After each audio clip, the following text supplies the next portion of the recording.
Halo semuanya, selamat datang di sesi bedah materi kita kali ini. Kalian pernah kepikiran nggak sih, di mana tepatnya sebuah elektron, partikel yang super duper kecil dan bergeraknya secepat kilat itu tinggal di dalam sebuah atom? Nah hari ini, kita bakal bareng-bareng memecahkan misteri fisika modern ini dan memetakan struktur atom layaknya seorang ahli geografi alam semesta. Oke, sebelum kita mulai, coba deh lupain sebentar model tata surya dua dimensi yang sering banget kita lihat di buku pelajaran sekolah, di mana elektron mengorbit rapi banget kayak planet mengelilingi matahari. Realitas di dunia mekanika kuantum tuh jauh lebih aneh, lebih dinamis, dan jujur aja jauh lebih epik dari itu. Elektron nggak muter di satu jalur yang pasti. Mereka malah asik sembunyi di dalam semacam awan probabilitas. Jadi misteri besar yang bakal kita pecahkan bareng-bareng sekarang adalah, gimana sih caranya kita bisa nemuin posisi pasti sebuah elektron di dalam ruang yang serba nggak pasti ini? Nah, buat memetakan atom ini, kita punya 6 langkah gampang. Mulai dari pengenalan bilangan kuantum, terus kita bahas jarak, bentuk, orientasi, rotasi, sampai akhirnya kita gabungin semua itu jadi satu alamat elektron yang utuh. Langsung aja kita masuk ke bagian pertama, pengenalan bilangan kuantum, alias sistem navigasi canggihnya atom. Karena kita udah nggak pakai lintasan planet yang simpel tadi, otomatis kita butuh peta baru nih buat navigasi di dalam atom modern.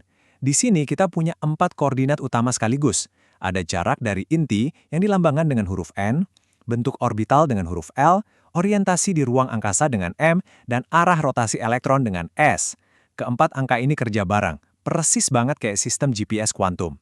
Intinya gini, bilangan kuantum itu bukan sekedar angka acak yang dibikin pusing sama ilmuwan. Ini adalah koordinat matematis pasti yang ngegambarin kedudukan suatu elektron dalam atom. Koordinat ini ngejelasin sifat-sifat atom dengan luar biasa rinci. Mastiin kalau setiap elektron tuh punya identitas tempat yang unik dan gak bakal tertukar satu sama lain. Lanjut ke bagian 2, jarak, atau bilangan kuantum utama yang nentuin tingkat energi elektron.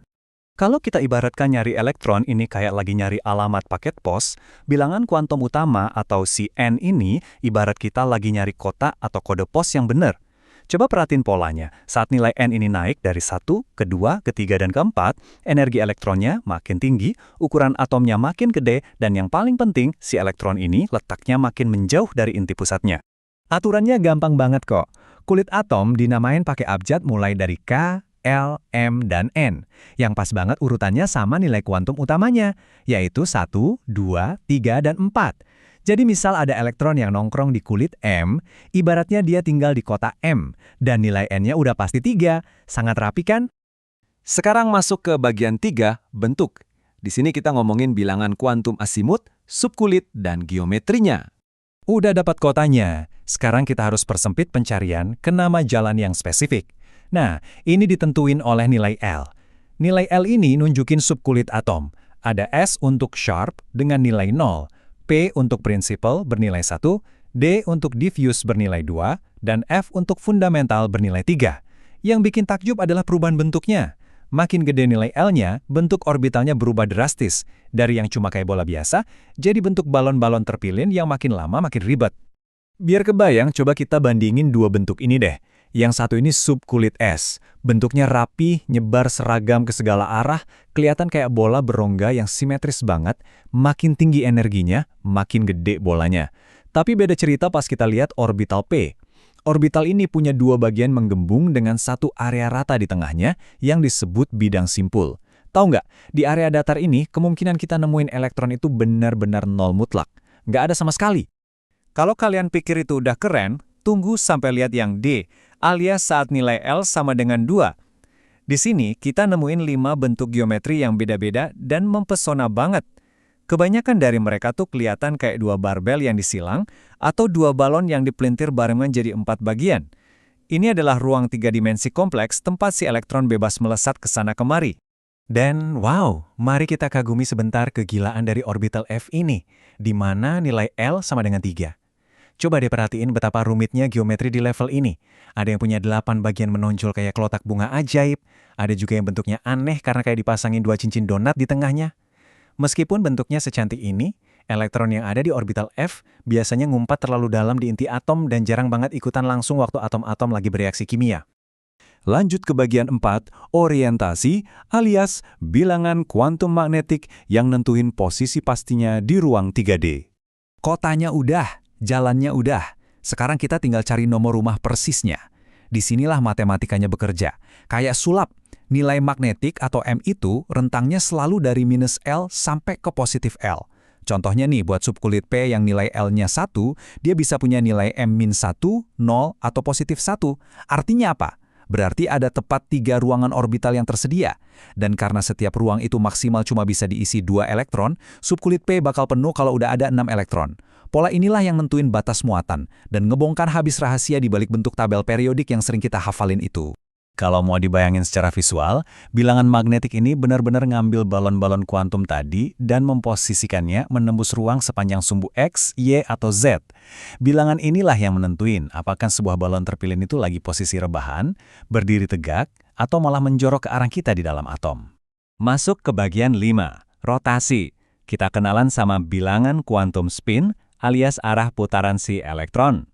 Oke, kita udah sampai di depan rumah yang bener nih. Tapi tunggu dulu.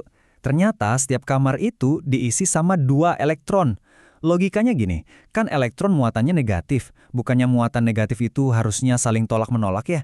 Terus kok bisa mereka rela sekamar di ruang orbital sekecil itu? Nah, rahasianya adalah mereka muter badannya ke arah yang berlawanan. Kayak planet yang berputar pada porosnya, satu elektron muter searah jarum jam, satunya lagi berlawanan arah. Putaran ini ngubah mereka jadi magnet mini yang punya kutub utara dan selatan. Jadi mereka bisa saling menetralkan satu sama lain. Keren banget kan? Aturan main dari spin ini simpel banget tapi tegas, dan justru inilah yang mencegah terjadinya tabrakan atau macet lalu lintas kuantum di dalam atom. Oh ya, bilangan spin ini sama sekali nggak ngaruh ke ukuran atau bentuk dari si orbital. Tugasnya bener-bener murni cuma buat ngasih label identitas buat 2 elektron yang lagi sekamar. Satu pasti dapat nilai positif setengah, plus 1 berdua. Nah, pasangannya otomatis harus dapat nilai negatif setengah, minus 1 berdua. Akhirnya sampai di bagian terakhir, bagian 6, alamat elektron lengkap. Ini dia gambaran arsitektur alam semesta kita. Sekarang, yuk kita susun semua potongan puzzle ini. Di dalam sebuah atom yang asli, bentuk-bentuk ajaib tadi itu nggak berdiri sendiri-sendiri loh. Mereka semua tumpang tindih. Bentuk bola 1S ada tepat di tengah-tengah, diselimuti sama lapisan 2S yang terus ditembus sama cuping-cuping orbital 2P dan dibungkus lagi sama lapisan 3S. Semuanya gabung dengan harmonis, ngebentuk satu awan elektron raksasa yang padat, rumit, dan super dinamis yang ngelilingin inti atom yang mungil di tengahnya. Jadi sistem ini ngasih kita semacam kerangka berpikir yang elegan banget. Utama atau N itu ngasih tahu kita kota tingkat energinya. Azimut atau L itu nunjukin nama jalan bentuk orbitalnya. Magnetik atau M mengarahkan kita ke rumahnya di ruang 3 dimensi. Terus spin atau S ngasih tahu siapa teman sekamar di dalam ruangan itu. Keempat variabel ini bekerja luar biasa buat bantu manusia memetakan elemen paling kecil pembentuk realitas kita. Sesuatu yang dulunya dianggap benar-benar mustahil buat diukur. Dan sampailah kita pada satu pertanyaan pamungkas yang bikin merinding. Kita sekarang udah tahu nih cara baca alamat elektron, dan kita udah lihat juga bentuk-bentuk eksotis ruangan tempat mereka tinggal. Tapi coba bayangin, apa yang bakal terjadi pas 2 atom saling mendekat satu sama lain. Gimana caranya balon-balon terpilin dan awan-awan ini saling bertabrakan, berinteraksi, terus saling mengikat sampai akhirnya bisa ngebentuk air, besi, DNA di tubuh kita, dan bahkan ngebentuk diri kita sendiri. Gimana bisa struktur abstrak di level kuantum mendikte realitas fisik dunia nyata? Wah, itu adalah bahan renungan yang seru banget buat kalian pikirin. Makasih ya udah nemenin saya menjelajahi alam kuantum hari ini di sesi bedah materi kita. Teruslah penasaran, dan sampai jumpa di pembahasan epik berikutnya.